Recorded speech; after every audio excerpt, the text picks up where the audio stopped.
안녕하십니까. 대한민국의 열정과 긍지를 세계로 우리 대한민국 청년들의 성공적인 해외 진출을 지원하고 있는 해외 취업 전문가 박창규입니다. 자, 여러분 우리 어떻게 지내셨어요? 이제 2017년도 하반기 공채도 모두 끝나갔고요. 그리고 2017년도 외국계 기업 투자 외국계 투자 기업들도 이제 한국인 채용이 거의 다 이제 마감이 되고 있는데요. 오늘 제가 우리 그 방송국에 와서 참 좋은 소식을 들었습니다. 해외 취업을 준비하고 있는 우리 울산대학교의 기계공학과 전공인 우리 김보경이라는 친구가 해외 취업 중에서 해외 취업을 준비하고 있었어요. 이따가 혹시나 싶어서 저희가 국내에 있는 외국계 기업 존슨앤존슨에 한번 지원을 해보자라고 해서 어제 이제 존슨앤존슨의 면접을 보고 오늘 제가 방송국 왔는 이 순간에 저한테 연락이 왔습니다. 합격 전화를 받았더라고. 그래서 제가 다시 한번 더 축하 메시지를 좀 날렸는데요. 자, 여러분 제가 말씀드렸죠. 국내가 됐건 해외가 됐건 외국계 기업이 됐건 여러분들 성공 취업하시면 됩니다. 그래서 오늘 이 시간 역시나 여러분들한테 또 취업을 위한 성공 작전, 꿀팁에 대해서 좀 알려드릴 텐데요. 제가 오늘 이 시간은요. 여러분들 보세요. 저희 뭐 성공 취업 엑스파일을 보시고 많은 청년들이 저한테 연락을 오시는데 직무별로, 전공별로, 국가별로 이미 안내를 쭉 해드리고 있습니다. 그죠? 제가 지난 시간에는 이공계열 전공자들의 성공 취업 작전에 대해서 그리고 실시간 채용 정보에서 알려드렸고요.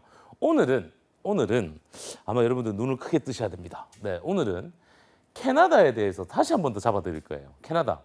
이미 저희가 캐나다 취업편에 대해서 캐나다 취업의 집중 분석에 대해서 저희가 한번 안내를 해드렸습니다. 뭐 국가 정보라든지 비자 제도 그리고 우리 대한민국 청년들이 캐나다에 취업을 할 때는 어떠한 작전을 써야 되는지까지도 잘 안내를 다 해드렸었는데 오늘은 캐나다에서 유망 산업 직종으로 알려져 있는 캐나다 카지노 딜러의 직무군에 대해서 실시간 채용 정보를 통해로 여러분한테 안내를 좀 해드릴 겁니다.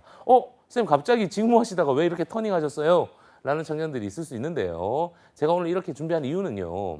여러분 우리나라는 공채라는 게 있죠. 그죠? 제가 기업에서 인재를 채용하는 방식이 세 가지라고 말씀드렸습니다. 그 첫 번째가 턴키, 공채죠, 공채. 상반기, 하반기 공채. 두 번째 뭐죠? 버텀업 방식. 지금 이제 올라옵니다. 하반기 공채가 끝나고 나서 10월 말부터 이제 채용이 올라오는 기업들은 다 버텀업 방식이에요. 버텀업 방식은 뭐죠? 부서에서 사람이 필요할 때 제출을 하는 인재를 채용하기 위해서 채용하는 방식인데 이 버텀업 방식은 신입을 선호하겠습니까? 경력을 선호하겠습니까? 당연히 경력자들을 더 선호하고요. 신입들도 가능합니다만 신입들은 충분한 포트폴리오라든지 레퍼런스라든지 이런 것들을 준비를 좀 하셔야 됩니다. 그 다음 세 번째가 뭐죠? 레퍼런스 방식. 레퍼런스 방식은 뭐죠? 많은 외국계 기업이라든지 해외에 있는 기업들이 이제 채용하는 방식인데 제가 오늘 갑자기 캐나다 카지노 딜러 편에 대해서 오늘 준비한 이유는 캐나다에 그레이트 캐네디언 카지노사가 있고요. 그 다음에 게이트웨이, 그 다음 뭐 엣지워터와 같은 캐나다에서 최대 규모의 카지노사에서 정말 자랑스럽게 우리 대한민국 청년들을 무려 100명 이상 채용을 하겠다라는 채용 정보가 지금 한국으로 들어왔고요. 죄송합니다만 이 정보를 많은 분들한테 알려드리지 않았습니다. 제가 전국 대학에서 한 2군데 정도만 알려드렸고 저희가 뭐 월드잡이라든지 이쪽에서도 제가 아직 안내를 안 해드렸고 유일하게 우리 한국직업방송의 성공취업 X파일에 오늘 최초로 공개하는 겁니다. 최초로 공개하는 거니까 여러분들 방송 영상 잘 참조하셔서 여러분들이 또 다른 성공취업의 길을 한번 만들어 보시기 바라고요. 오늘은 제가 캐나다의 취업 전략편과 그리고 이 캐나다 카지노사에서 한국인 채용이 있는데 어떠한 직무로 어떻게 접근할 수 있는지에 대해서 한번 쭉 안내를 해드리도록 하겠습니다. 여러분 카지노 딜러라는 직업 어때요? 저는 개인적으로 카지노를 가보긴 가봤습니다만 이 게임을 해본 건 한 번밖에 없습니다. 저는 이 고스톱 그림도 잘 못 맞춰요. 저희는 도박이나 이런 게 관심이 없어서 카지노사에 뭐 필리핀이라든지 해외에 있는 카지노에 저희 많은 청년들이 취업을 해서 그 취업을 하고 나서 어떻게 생활이 잘 하는지 현장 점검하러 갔다가 저희 그 카지노 딜러로 취업했던 친구가 그 직접 그 블랙잭 게임을 하고 있어서 제가 과거에 한번 해본 적이 있었는데요. 저는 잘 모릅니다. 이쪽은 카지노 뭐 블랙잭이 어떻게 흘러가고 뭐 포커가 어떻게 흘러가고 뭐 이런 걸 잘 모릅니다만 우리 하스피탈리티 인더스트리에서 하스피탈리티 전공자들 호텔 경영학이라든지 카지노라든지 카지노 경영학과, 카지노 관광과가 있습니다. 이런 전공자들이 카지노 딜러 직업군을 많이 선호를 합니다.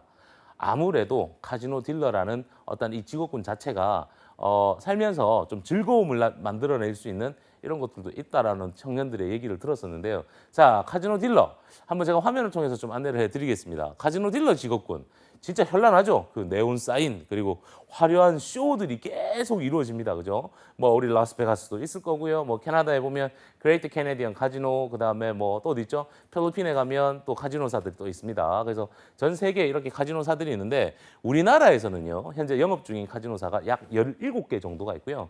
내국인이 출입할 수 있는 곳은 지금 강원랜드 현지 한 군데밖에 없죠. 우리 뭐 서울의 강남에 삼성동에 가면 뭐 세븐럭이라든지 부산의 파라다이스 호텔과 이런 곳에서 이제 카지노 딜러사가 운영이 되고 있고요. 지금 이렇게 외국인들이 대한민국에 관광을 와서 이런 카지노를 많이 이용을 하고 있습니다. 그래서 이 카지노 딜러로 많은 우리 대한민국 청년들을 채용을 하는 이런 채용 기업들이 많고요. 근데 이렇게 기업에 채용은 하지만 우리 청년들이 이 카지노 딜러를 취업하기 위해서는 똑같죠, 여러분? 뭐가 필요하죠?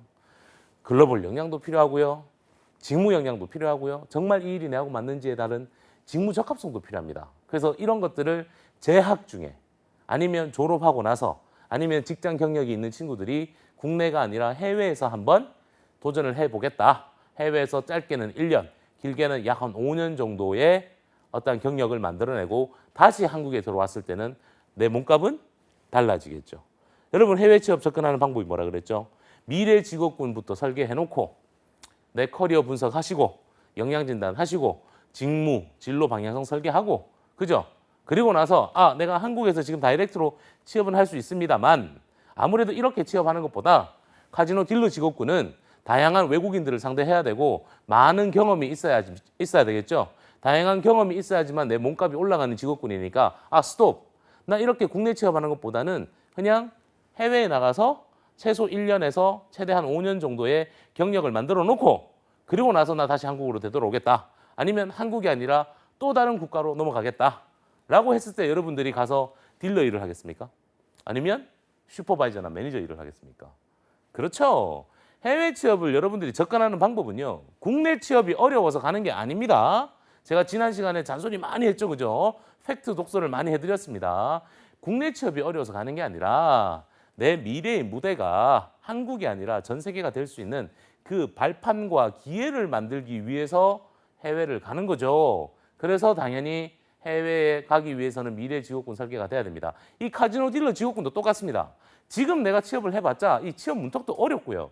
카지노 딜러들은 현장 실습이라든지 다양한 경험이 없으면 즉 포트폴리오와 직무 역량이 없으면 채용이 어렵습니다. 그죠? 그리고 들어가봤자 엔트리 레벨 밑바닥부터 시작해야 됩니다. 그럴 바에는 어학도 필요하니 해외에 나가서 한번 해보자 해서 내가 다시 들어오면 카지노 어텐던트라든지 카지노 팀에서 우리가 보통 뭐 슈퍼바이저나 매니저급들 뭐 HR 쪽으로도 빠질 수가 있겠죠. 그런 경험들을 더 여러분들 젊은 나이에 해보셔야 됩니다. 그래서 카지노 딜러들은 이러한 어떤 화려한 네온 사인과 많은 겉으로 보기에는 우와라고 보이겠지만 그 안에 속 사정들이 있습니다. 그런 것도 제가 한번 오늘 안내를 좀 해드릴 텐데요. 자, 카지노 딜러 직업군에 대해서 제가 오늘 면밀히 한번 분석을 해드릴 텐데요. 카지노 딜러가 여러분 하는 일이 뭘까요? 국제적인 게임 규칙에 의거돼서 게임을 주도하시는 분. 그죠? 그런 직업군이죠. 여러분 쉽게 보셔야 됩니다. 카지노 딜러 여러분들 많은 영상 매체라든지 영화라든지 이런 거 많이 보셨기 때문에 우리 007 영화만 보더라도 그죠? 그 앞에 딱 서서 막 이렇게 게임을 하죠. 근데 카지노 딜러들이 이런 게임을 진행을 하면서 가지고 있어야 되는 것들이 몇 가지가 있어요. 첫 번째 뭘까요? 어학 능력? 아니요. 게임하는 방식? 아니요. 그건 배우면 돼요. 여러분 갖고 있는 거 뭐 필요하신 줄 아십니까? 인터내셔널 매너십. 인터내셔널 매너십이 필요해요. 예. 그리고 커뮤니케이션 스킬이 필요합니다. 예. 그 손님들하고 많은 대화를 하면 안 되지만 우리 보통 그렇잖아요.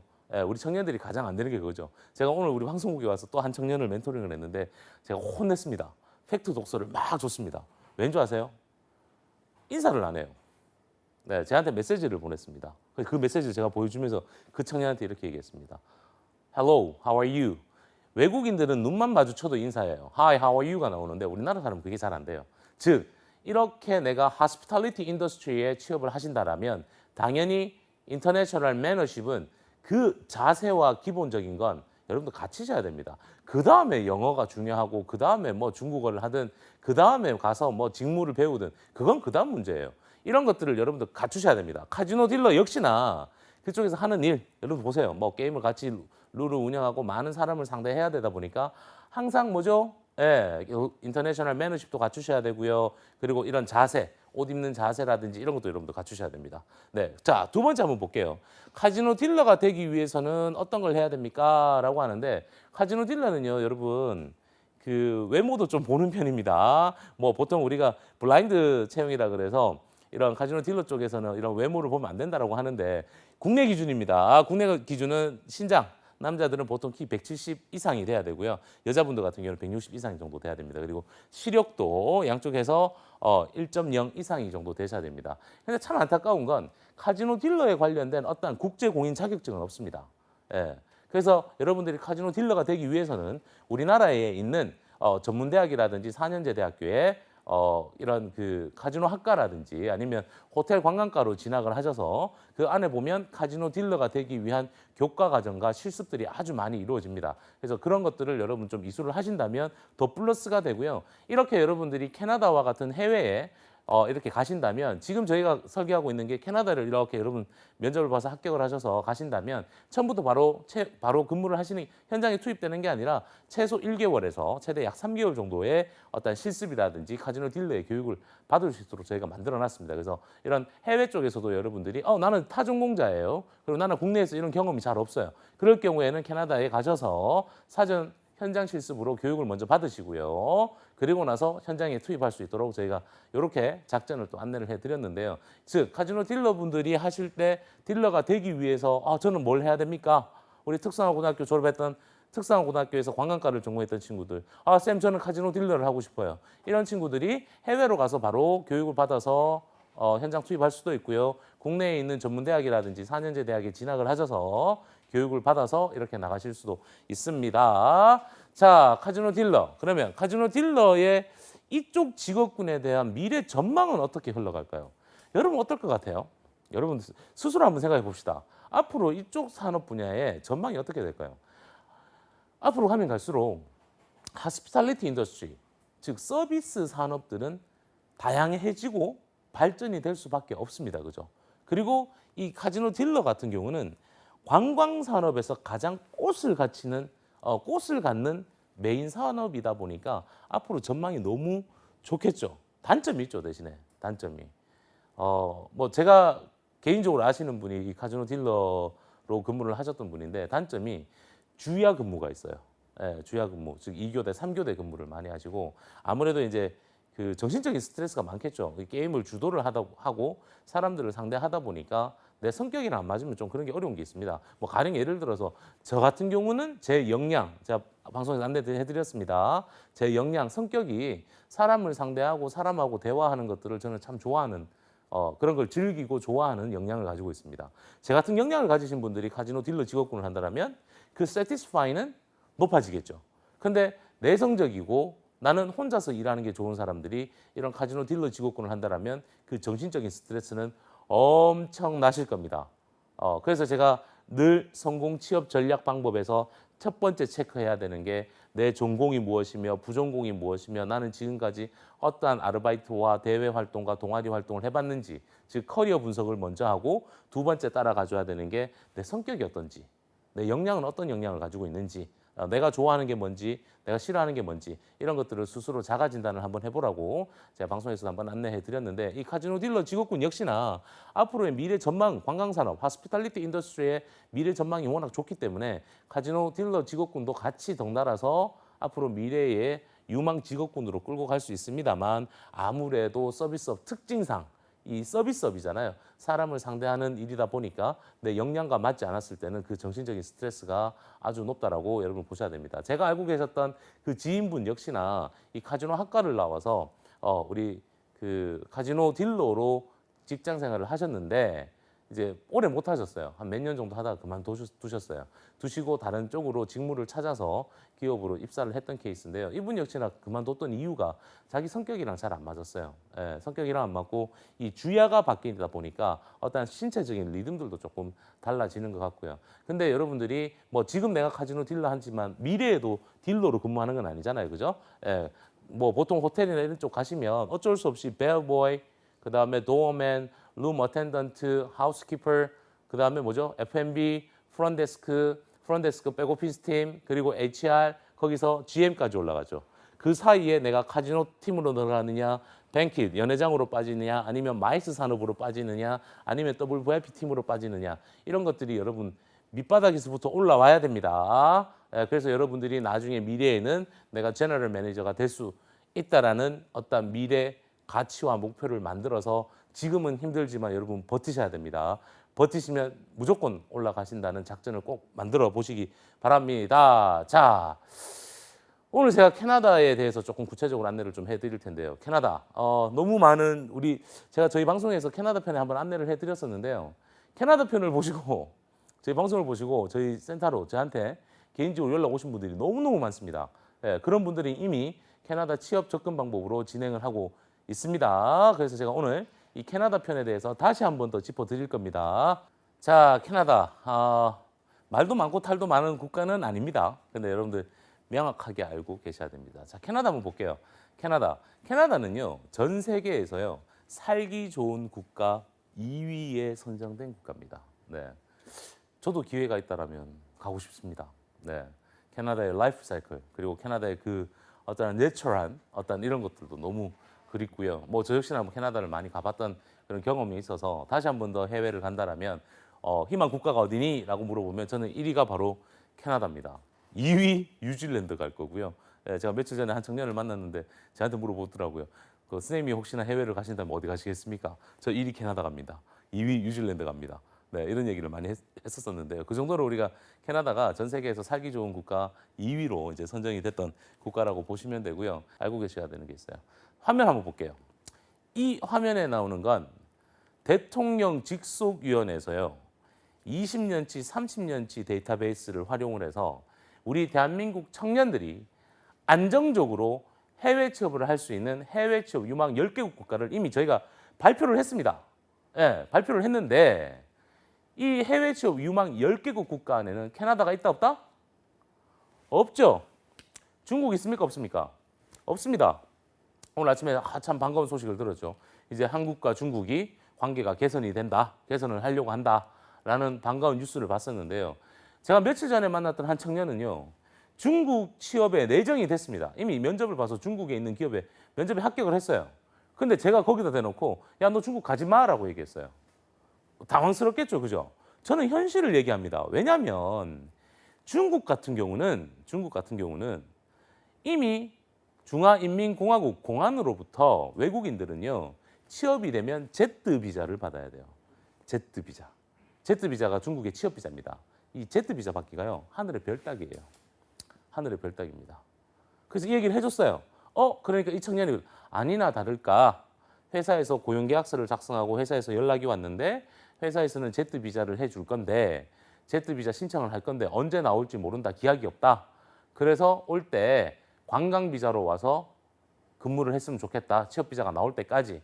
그리고 관광 비자는 90일이니까 3개월 하고 다시 한국 갔다가 또 3개월 들어오고. 여러분 뭐가 이상하지 않아요? 이게 취업입니까? 아니죠. 이렇게 가면 안 되겠죠. 그죠? 예, 여러분 절대 이렇게 가면 안 됩니다. 제가 비자에 민감하다고 말씀드렸죠. 절대 이렇게 접근해서는 안 됩니다. 자, 두 번째 중국은 그래서 M 비자인 상무 비자라는 게 있습니다. 근데 중국 정부가 우리 대한민국의 어떤 사드 문제라든지 이런 것 때문에 한국인들을 위해서 상무 비자, M 비자를 막아놨습니다. 근데 오늘 이제 개선된다라고 하니 또 다른 뭐 기회와 가능성이 있지 않을까 싶은데요. 근데 과거 불과 뭐 한 2, 3년 전, 한 뭐 1, 2년 동안, 2, 3년 전만 하더라도 이 M 비자가 안 나왔어요. 그러면 중국에 또 똑같이 비스터 비자로 가야 돼요. 관광 비자로 가서 왔다 갔다 그럽니다. 이걸 보통 저희가 메뚜기라고 합니다. 여러분 하실래요? 제가 그 청년한테 그랬습니다. 아니 보자고 대통령 직속위원회에서 대한민국 정부에서 우리 청년들이 안정적으로 나갈 수 있는 해외 취업 국가 10개 국가를 발표했는데 중국 있냐고 없냐고. 없죠. 없는데 왜 중국 가냐고요. 그죠? 자, 캐나다 돌아갈게요. 캐나다 있습니까? 없습니까? 없습니다. 그럼 캐나다 가면 돼요? 안 돼요? 안 되죠. 안 되죠. 근데 캐나다는요. 왜 없냐면 캐나다는 여러분 잘 알고 계셔야 됩니다. 캐나다는 취업을 목적으로 가서는 안 돼요. 취업을 목적으로 하면 안 됩니다. 캐나다는 취업이 되고 나면 나중에 이민 신청이 가능해요. 즉 캐나다는 내가 고용주로부터 면접에 봐서 합격을 하면 나중에 취업 비자를 받겠죠. 그죠? 워크 퍼밋을 받습니다. 워크 퍼밋을 받으면 나중에 영주권 신청이 가능합니다. 이게 1번이고요. 두 번째, 2번은 뭐냐면 캐나다는요. 북미권인데 미국과 다르게 미국은 아무래도 산업이 많이 발달되어 있고 기업도 많습니다. 그죠? 근데 캐나다는 기업이 그렇게 많지가 않아요. 예, 즉 산업이 아직 그렇게 많이 발달되어 있지 않습니다. 그러다 보니까 캐나다는 취업의 목적으로 가는 게 아니라 취업을 가기에는 뭐 내가 지원할 수 있는 회사들이 많지 않은데 어떻게 계속 취업으로 가겠습니까? 그죠? 그래서 캐나다는 어떤 영주권을 취득하는 목적으로 접근하셔야 됩니다. 그래서 제가 이런 얘기를 해요. 속히 우리 청년들한테. 캐나다 가고 싶니? 나 전공이 예를 들어서 메카니컬 엔지니어링이에요. 난 컴퓨터 엔지니어링입니다. 그럼 제가 제안합니다. 그래, 컴퓨터 엔지니어링 좋고 진로 지문 방향성 한번 설계해보자. 근데 캐나다 갈 때는 한국인을 필요로 하는 기업에 아무 때나 가라 그래요. 일단 가라 그래요. 가서 돈도 벌고 영어도 늘리고 가서 이제 취업 비자 받고 당연히 영주권까지 넘어가겠죠. 그죠? 영주권까지 해놓고 취득하면 그리고 나서 회사 옮기라 그럽니다. 캐나다는 이렇게 접근해야 돼요. 제가 전공이 이렇고요. 제 경력이 어떤데요. 이런 회사를 찾아볼 수 있을까요? 아니요. 절대 그렇게 하시면 안 돼요. 영주권을 먼저 쉽게 취득할 수 있는 곳으로 찾아가십시오. 찾아가셔서 영주권 취득되고 나면요. 그때 이직을 하시면 됩니다. 그때 뭐 미국을 가셔도 되고요. 뭐 캐나다에 또 우수 기업들이 많습니다. 뭐 EA 스포츠라든지 또 캐나다 토론토에 다 있습니다. 이런 기업들로 다시 트랜스퍼를 하시면 됩니다. 굳이 캐나다의 현지에 있는 기업들이 우리 외국인들한테 영주권까지 줘가면서 한국인을 채용할 수 있는 기업들이 과연 여러분들이 사장이라면 몇 명을 채용하겠습니까? 그렇게 채용할 때 여러분들 뭘 보시겠습니까? 근데 이제 대학교 갓 졸업하신 분들, 이제 아직 경력이 몇 년 안 되시는 분들이 이렇게 높은 이상을 가지고 캐나다에 접근하시면 100% 실패합니다.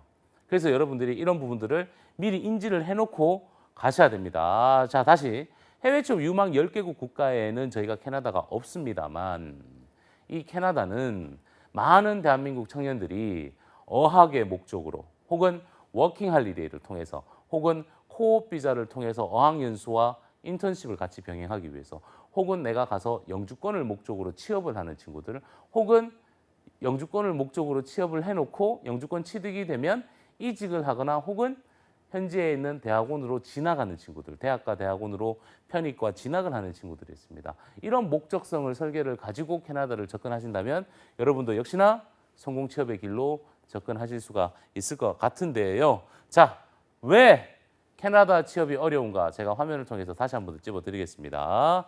캐나다의 취업을 여러분들이 하시게 되면 고용주로부터 취업 비자를 받아야 돼요. 그죠?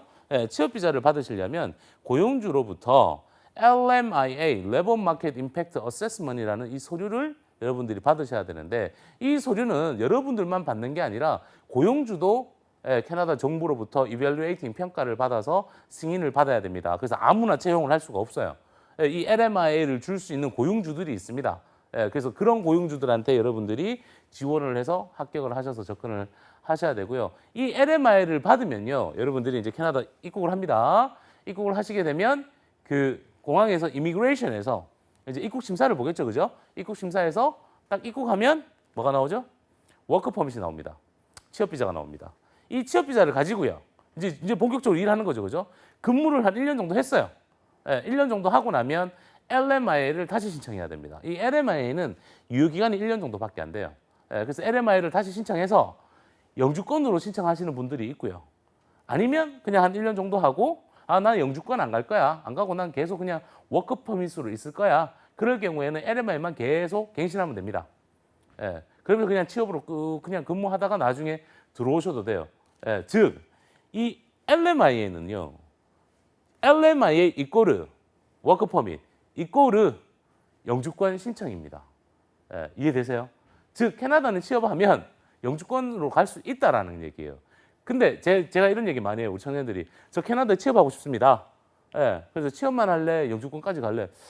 저는 영주권은 좀 그렇고 그냥 취업만 할 거예요. 라고 했거든요. 그래서 제가 그래요. 아니, 캐나다는 취업 비자가 나오면 나중에 영주권 신청할 수 있는데 왜 영주권 신청 안 하냐고. 신청해놓고 뭐 꼭 그 나라에 살 필요는 없지 않느냐. 그거 가지고 뭐 다시 미국을 오든 안 그러면 한국을 와도 충분히 문제가 없는데 갔는 김에 취업이 됐기 때문에 영주권 신청을 같이 연계를 시키라고 제가 많이 권유를 드리고 있습니다.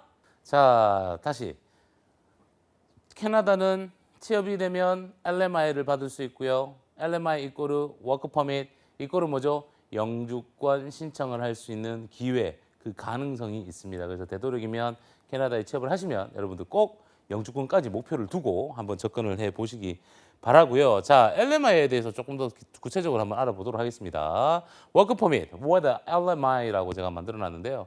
캐나다에서 인력이 부족한 분야, 부족한 분야의 외국인 노동자들, 우리 foreign worker들을 이제 충원을 해서 이런 제도로 진행이 되는 이 ESDC, 캐나다의 어떤 노동청의 사업이고요. 2015년도에 도입된 Express Entry 이민 제도에 따라서 LMIA를 동반해서 취업 비자 소지자들은 캐나다의 영주권을 쉽게 취득할 수 있는 그 기회가 있다라는 게 이 주요 포인트고요. 이 Labor Market Impact Assessment 몇 년 전만 하더라도 LMO였습니다. 근데 이게 제도가 바뀌면서 명칭이 변경이 됐습니다. 그래서 LMIA로 바뀌었고요. 한국어로 여러분들 풀이를 하게 되면요. 노동시장 영향평가서입니다. 노동시장 영향평가서. 이건 그 고용주가 외국인 근로자를 고용해야 하는 그런 어떤 이유에 대한 것들에 대한 구체적인 어떤 근거, 그리고 조건, 뭐 그런 시간, 근무 시간이라든지 환경 이런 것들이 아주 디테일하게 명시되어 있는 이런 거고요. 뭐 노동청 심사 기준으로 따라서 여러분들이 많이 접근을 하시는데 이 LMI를 여러분들 꼭 취득을 하셔야지만 나중에 취업과 영주권을 같이 갈 수 있는 그런 기회가 있다라는 거 여러분 꼭 잊지 마시고 여러분들 캐나다를 좀 준비를 해 보시기 바랍니다. 캐나다 이제 취업을 많이 접근을 하시는데 캐나다는 뭐 여러 가지 장단점이 있습니다. 어느 국가든 장단점이 있는데 이 문제가 캐나다의 LMIA를 내가 취득을 하기 위해서는 LMI 승인을 받아야 되잖아요. 그죠? 고용주 인터뷰 끝나고 나서요. 이 LMI 받는 데까지 뭐 보통 한 6개월씩, 1년씩 그리고 한번 리젝되면요. 다시 또 고용주 찾아서 신청해야 되고 하는 이런 이제 번거로움들이 많습니다. 그러려면 고용주 입장에서도 너 면접을 봤어요. 면접을 보고 당장이라도 왔으면 좋겠는데 이놈의 비자가 문제니 우리 외국인을 채용을 하고 싶어도 이 쉽게 이루어질 수가 없습니다. 그래서 캐나다 취업을 준비하시는 분들은 작전 설계를 잘 하셔야 돼요. 작전 설계. 자, 봅시다. 캐나다 취업을 하고 싶어요.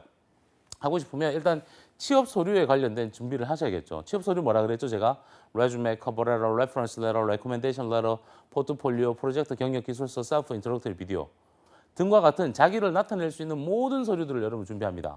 그리고 이런 전문가들과 통해서 저희처럼 전문가들을 통해서 심층 컨설팅도 받고요. 지원 가능한 기업들도 찾을 거고요. 다양한 활동들을 많이 할 겁니다. 그리고 나서 고용주가 찾아졌겠죠. 그죠? 관심 있는 고용주가 생겼어요. 이 고용주와 인터뷰를 봅니다. 인터뷰를 볼 때는 거의 대부분이 전화나 화상으로 이루어지는 경우가 많고요. 특정 고용주들 같은 경우는 직접 한국에 와서 면접을 보는 경우도 있고요.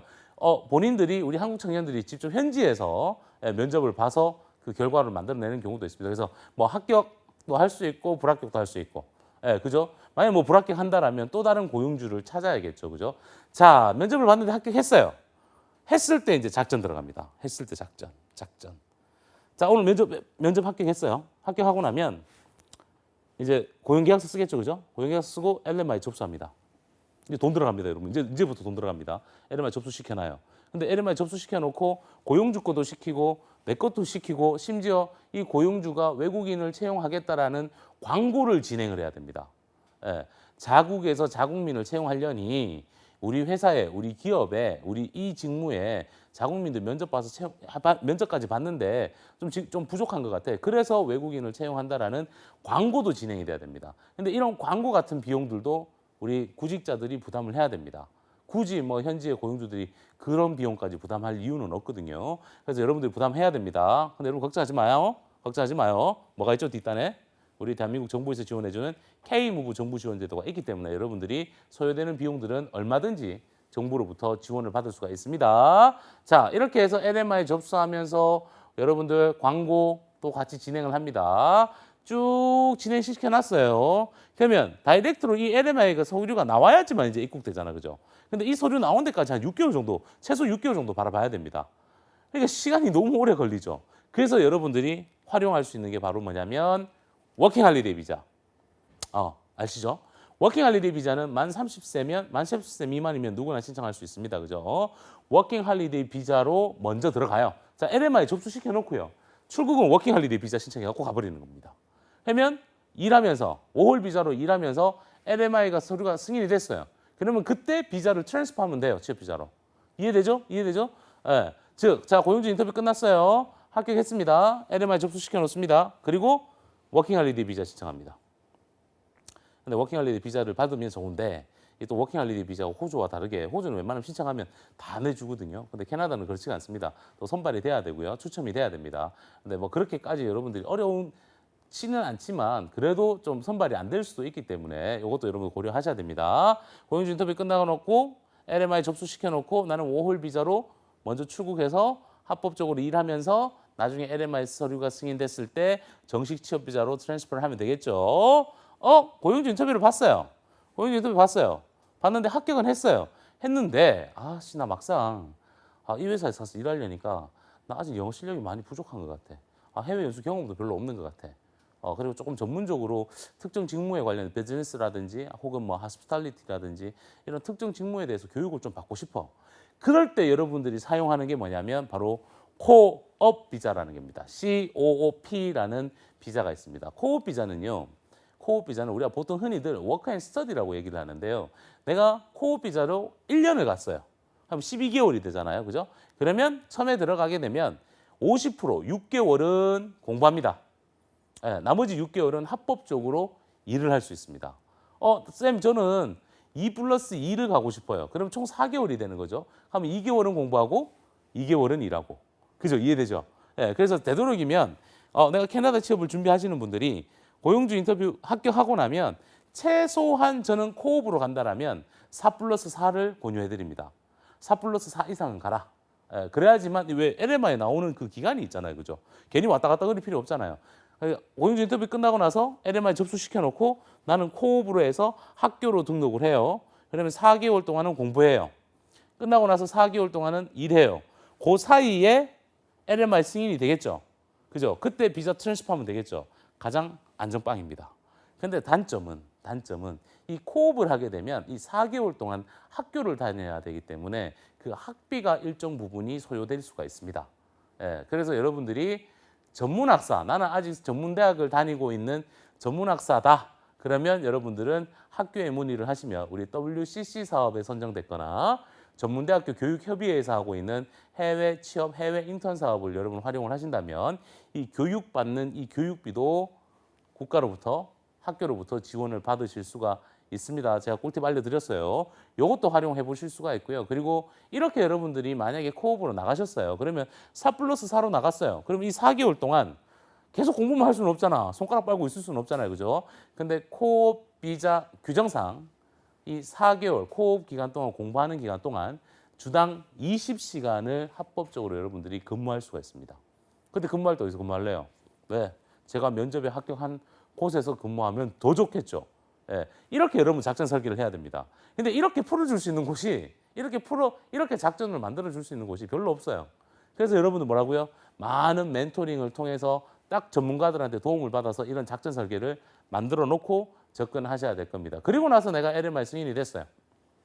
되면 그때는 이제 워크퍼밋 받아서 여러분 이제 합법적으로 이제 취업으로 연결이 되고 1년이 지나고 나면 영주권을 신청할 수 있는 기회를 만들 수가 있겠죠. 그죠?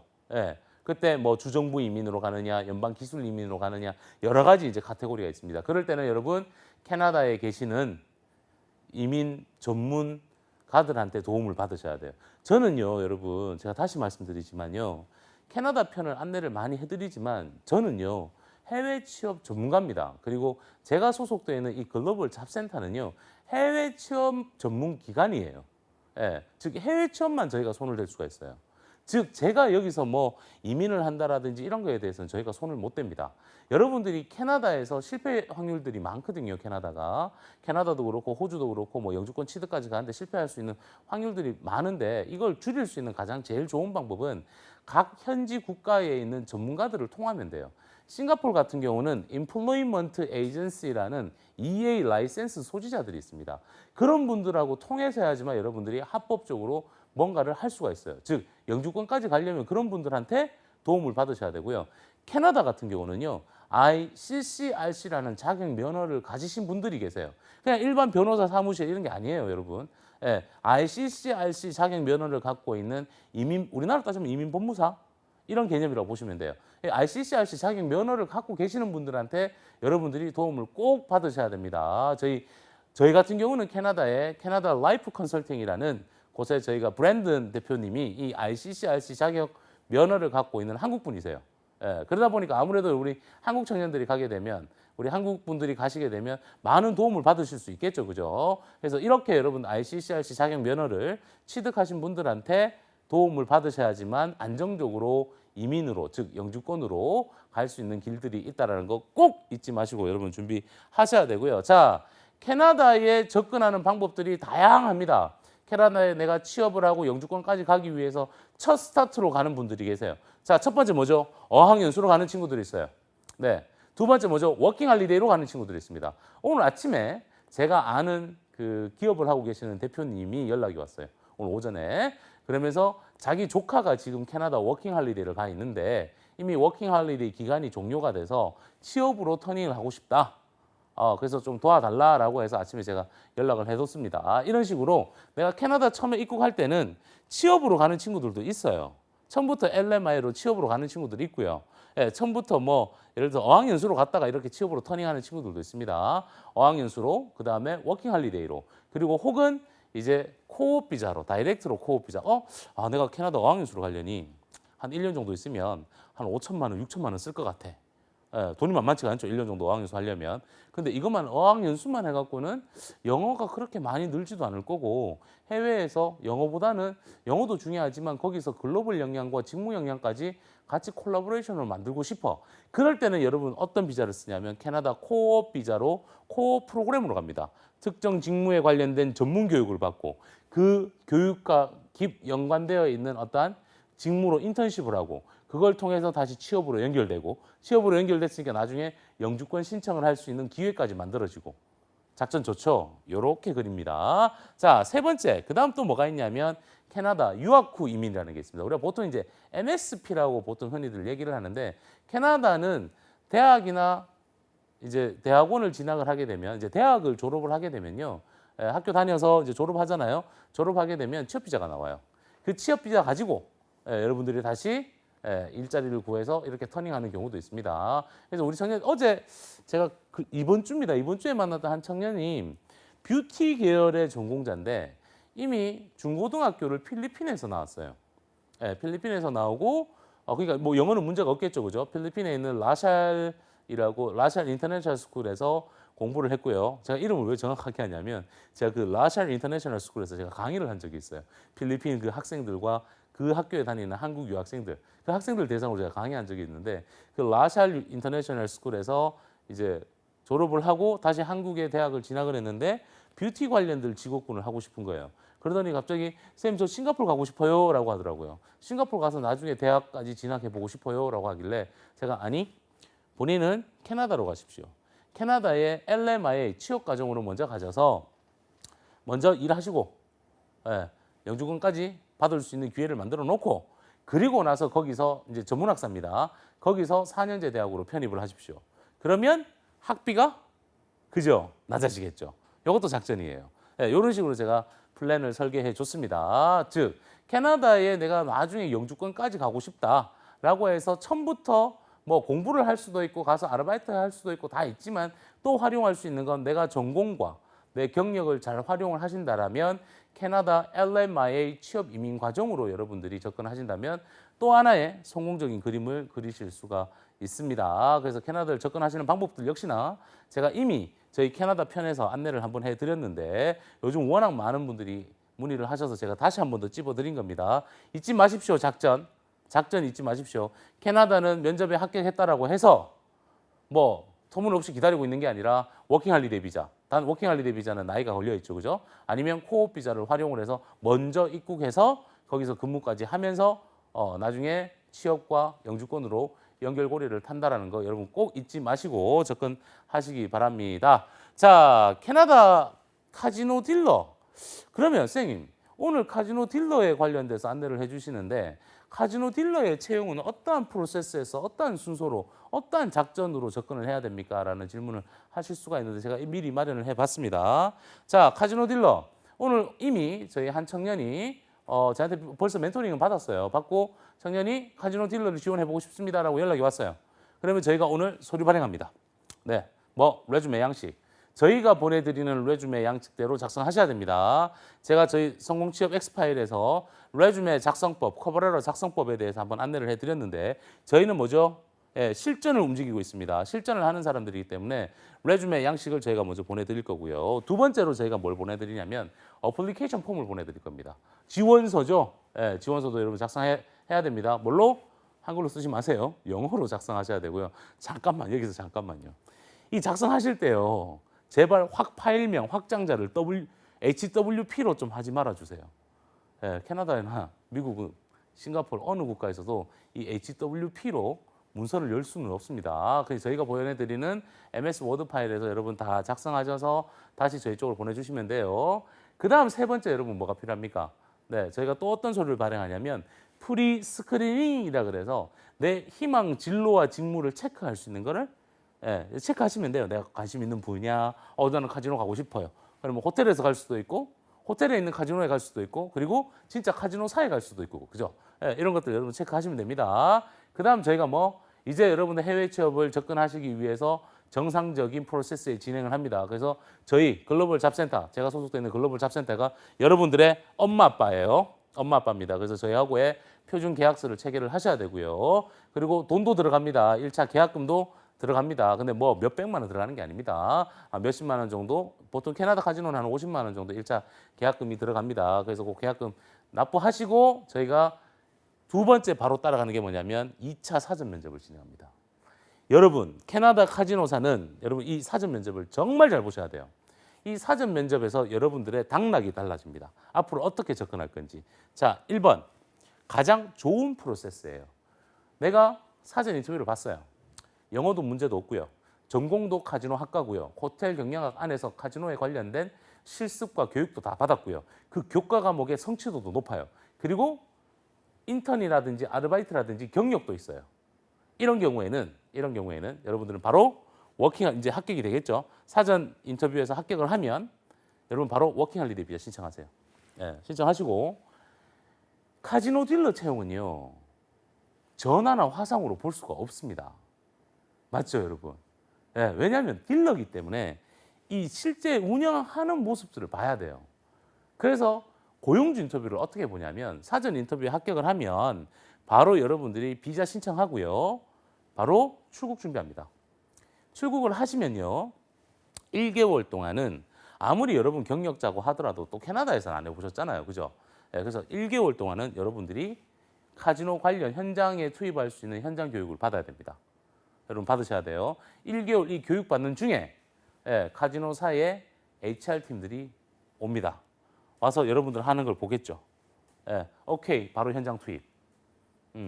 본인들이 문제가 없을 경우에는 그 자리에서 바로 현장 투입시킵니다. 이게 가장 제일 좋은 플랜이에요.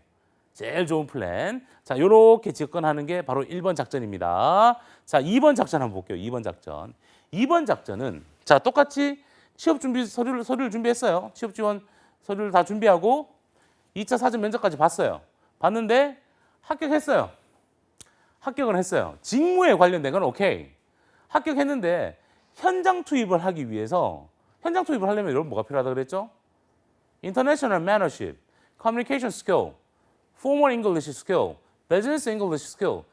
어학이 부족한 친구들이 있어요. 그리고 자기 스스로도 쌤, 어학이 조금 자신이 없는 것 같습니다. 그래? 그러면 여러분 어떻게 하시냐면 자, 비자는 워킹 할리데이 비자로 갑니다. 중요한 건 여러분 비자예요, 비자. 되도록이면 워킹 할리데이 비자로 가자고요. 워킹 할리데이 비자로 접근하는데 1개월 동안은 당연히 또 카지노 딜러에 대한 직무 교육 받으시면서 맥스 3개월 동안 여러분들 뭘 하셔야 되냐면 어학 연수를 좀 하셔야 됩니다. 특히나 무슨 영어?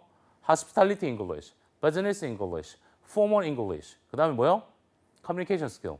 그런 어학까지 해서 현장에 투입할 수 있도록 또 저희가 작전을 마련해 놨습니다. 그래서 영어 안 된다고 걱정하지 마세요. 모든 건 방법이 다 있습니다. 그죠? 세 번째 작전. 면접을 봤어요. 봤는데 난 영어가 안 돼요.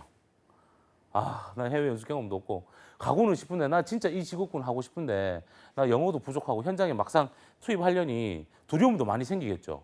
이제 이런 분들이 조금 작전을 잘 짜시면 되는데 이제 단점은 돈이 조금 들어가요. 돈이.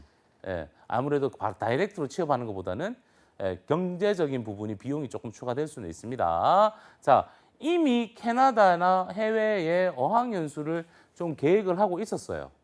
예, 어학연수를 갈 생각을 하고 있었는데 마침 이렇게 캐나다 카지노 딜러 채용이 있어서 이렇게 가면 좋을 것 같아. 그러면 여러분 똑같이 취업 준비 서류 하고요. 사전 인터뷰 봅니다. 인터뷰 보는데 난 이래나 저래나 캐나다 어학연수 갈 거였고 아직 내가 영어가 많이 부족한 것 같아. 그럴 때 여러분 뭐 쓰라고요? 코옵 비자 씁니다. 코옵 비자. 그러면 뭐죠? 6개월 기간 동안은 이제 6+6으로 갑니다. 1년을 코옵으로 갑니다. 6개월 동안은 직무교육. 그죠? 그리고 6개월이 지나고 나면 합법적으로 여러분들 정상적으로 일할 수 있죠. 그죠? 그렇게 연결시킵니다. 그러니까 현장까지 투입시킵니다. 단, 여기서 포인트. 6개월 동안 공부만 한다면 이 비용이 만만치가 않잖아. 그죠? 근데 코옵 비자의 특징상 뭐가 있다 그랬죠? 주당 20시간을 합법적으로 일을 할 수 있으니 어디서 일할래요? 그렇죠. 카지노사 가서 일하세요. 내가 합격돼 있는 그레이트 캐네디언 카지노사에서 근무하시면 됩니다. 페이 받아가면서. 충분하겠죠, 여러분.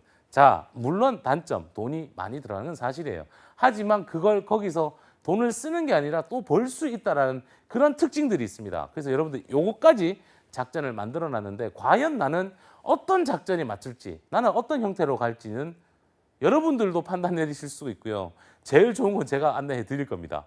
자, 사전 인터뷰, 2차 사전 인터뷰가 딱 끝나고 나면 사전 면접이 끝나고 나면 여러분들한테 저희가 제안을 드릴 거예요. 요렇게 가세요, 저렇게 가세요 하는 방법을 저희가 안을 드릴 겁니다. 그래서 여러분들 이렇게 활용을 하시면 됩니다.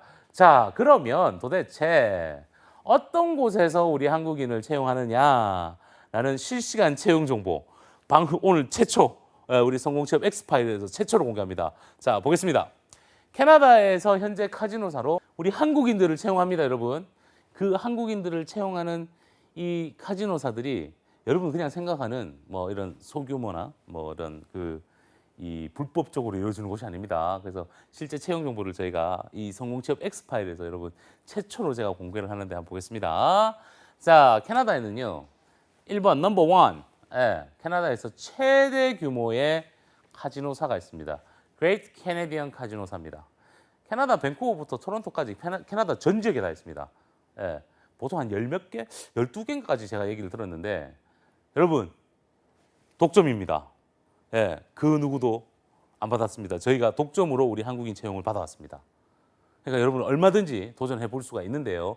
이 그레이트 캐네디언 카지노 같은 경우는 캐나다에서 최고 규모의 호텔 카지노 서비스를 진행하고 있는 기업이고요. 여러분 다시 말씀드리다시피 캐나다는 취업을 하게 되면 당연히 취업 비자, 워크퍼밋을 받아야 되는데 워크퍼밋을 받기 위해서 LMI라는 서류도 해야 되고 근데 이 LMI를 하기 위해서는 시간이 너무 많이 들고 돈도 많이 들어서 항상 캐나다 취업에 물음표를 갖고 있었는데 너무너무 감사하게요. 우리 그레이트 캐네디언 카지노사에서는요.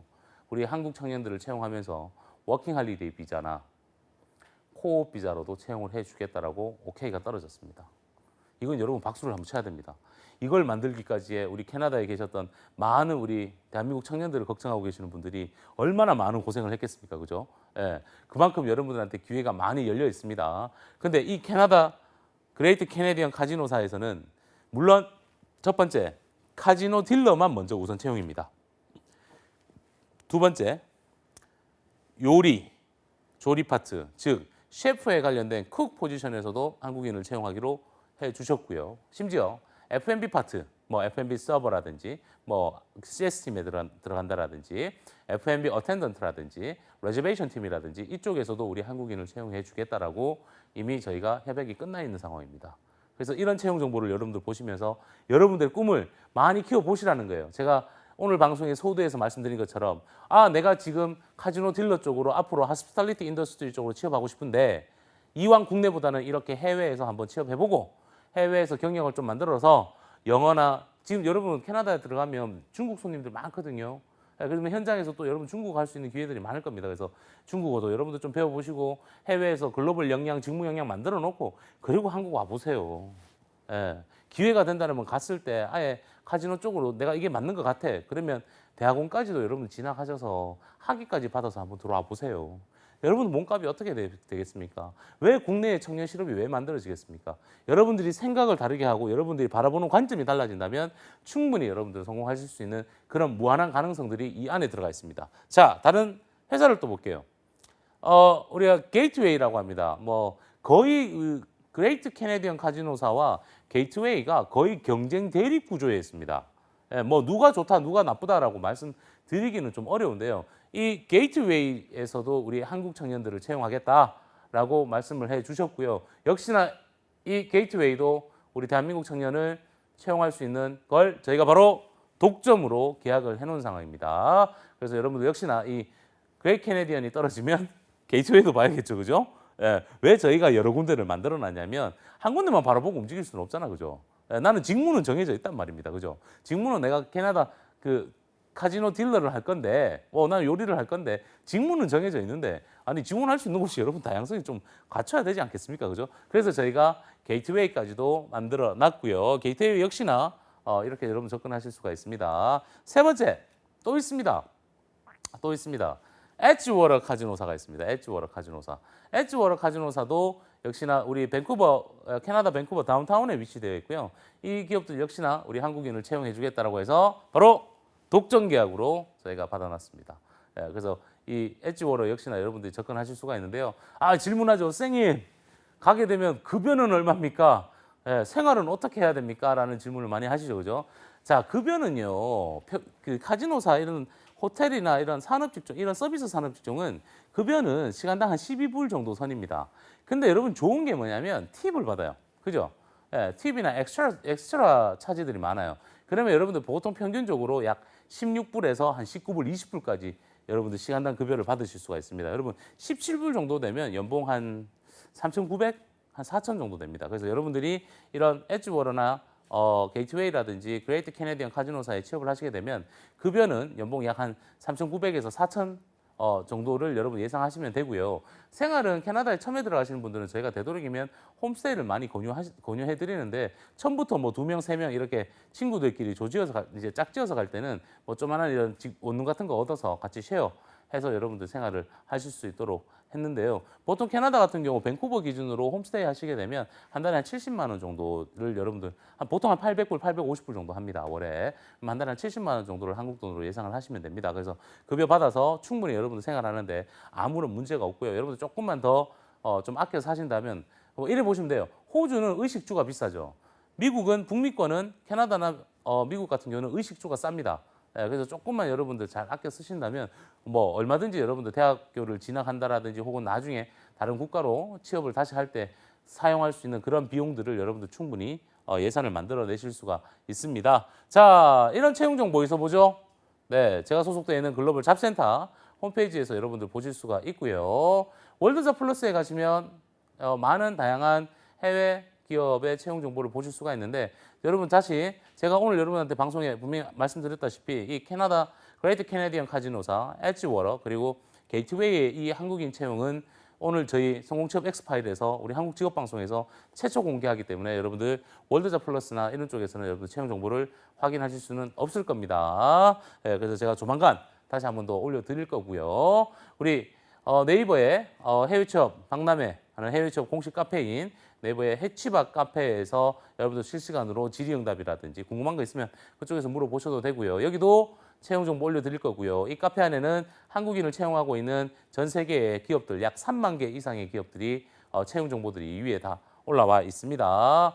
이제 많이 연락 오시죠. 쌤 어떻게 연락합니까? 쌤 멘토링 받고 싶습니다. 라고 하시는 분들은 우리 카카오톡 플러스 친구에서 글로벌 잡센터라고 여러분들 친구 추가하셔서 글로벌 잡센터 치시면 나옵니다. 그러면 한 3개 정도 나오는데 제일 위에 거 치시면 돼요. 그리고 방송 봤는데 쌤 멘토링 받고 싶습니다. 라고 하면 저희가 일정을 조정을 할 텐데요. 예, 그렇게 해서 궁금한 사항은 그쪽으로 연락 주시면 저도 역시나 여러분들한테 실시간으로 안내를 해드릴 겁니다. 자, 오늘 캐나다 편. 캐나다에서 뭐죠? 카지노 딜러 편. 즉, 하스피탈리티 인더스트리에서 카지노 딜러로 전문 직업군으로 끌고 들어가는 어떤 직무와 진로 방향성에 알아봤고요. 실질적인 캐나다에서 한국인을 채용하는 이 채용 정보까지 알아봤습니다. 보세요, 여러분. 생각을 조금만 바꾸고 다른 각도에서 바라본다라면 국내가 아니라 전 세계에서 여러분들 펼칠 수 있는 기회가 나옵니다. 돈요 걱정하지 마세요. 어학 걱정하지 마세요. 우리 대한민국 정부에서는요. K무브 정부 지원 제도로 여러분들한테 든든하게 뒷받침이 되고 있으니까 꼭 용기와 자신감을 가지시고 한국을 벗어나서 전 세계에서 활동할 수 있는 우리 대한민국 청년들이 되셨으면 좋겠습니다. 오늘은 여기까지입니다.